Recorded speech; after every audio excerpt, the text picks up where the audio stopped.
Hi, this is Antara. This isn't a podcast with answer. It's just a pause, a quiet space to sit with something many of us carry but rarely name. Today, I want to talk about what it feels like to prepare for a life and then not living it. Not because you didn't try, not because you were careless, but because life moved in a direction that didn't match the plan you rehearsed for years.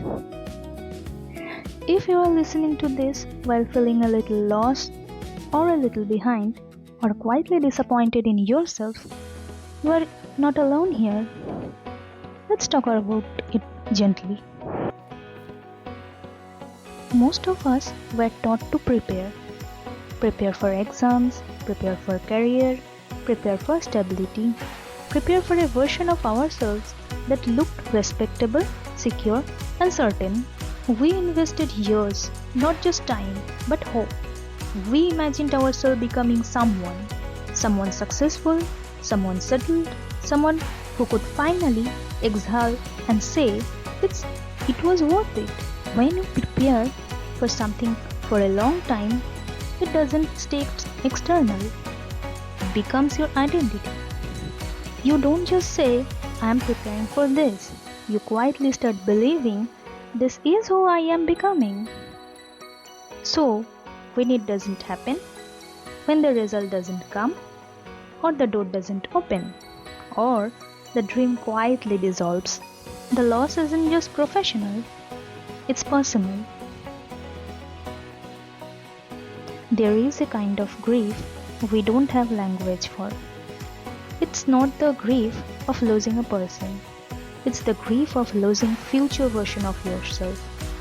The version who had figured it out, made your parents proud, justified your sacrifices, proved that your struggle meant something. And the hardest part? No one teaches us how to grieve a life that never happened. People say, something better will come. Everything happens for a reason. Just stay positive.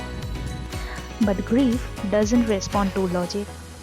You can be grateful for what you have and still mourn what you didn't become. Of course, both can exist together. That doesn't make you ungrateful. It makes you human. This is where self-blame quietly enters. We start asking, did I not work hard enough? Was I not disciplined enough? Was I simply not good enough? But psychology tells us something uncomfortable and important. Effort does not always guarantee an outcome. Not because effort is meaningless, but because life is shaped by timing, systems, resources, health, chance, and circumstance. When we attach our worth solely to the results, we turn life into a moral exam. Success becomes deserved, failure becomes earned, and that belief can be deeply cruel to the mind. You didn't fail because you lacked value. You didn't fail because you were weak. Sometimes you simply outgrow a path that no longer fit the person you were becoming, even if it hurts to admit that. When the plan falls apart, a strange question appears. Who am I now? Without the title, without the timeline, without the certainty. This phase can feel empty, but psychologically, it's a threshold. You are standing between who you thought you'd be and who you haven't met yet. This space feels uncomfortable because it's undefined, but it's also the first time you get to ask yourself something honestly. If no one was watching, what would I want to build now? Not to prove, not to impress, not to justify the past, just to live. Not becoming what you prepared for does not mean your preparation was wasted. Nothing that taught you discipline, patience, emotional endurance, self-awareness is ever wasted. Sometimes preparation doesn't lead to the destination. It reshapes the traveler. And sometimes the most meaningful lives are not the ones that went according to the plan, but the ones who learned how to adapt to the situations. You were allowed to change directions without calling it a failure. You were allowed to rest without calling it giving up. You are allowed to begin again without explaining yourself.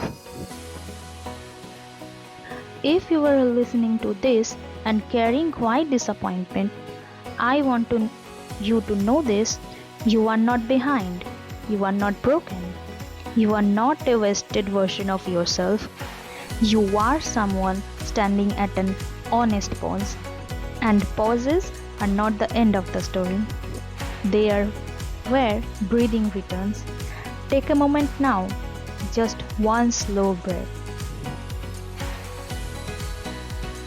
Thank you for sitting here with me. If this reflection stayed with you even a little,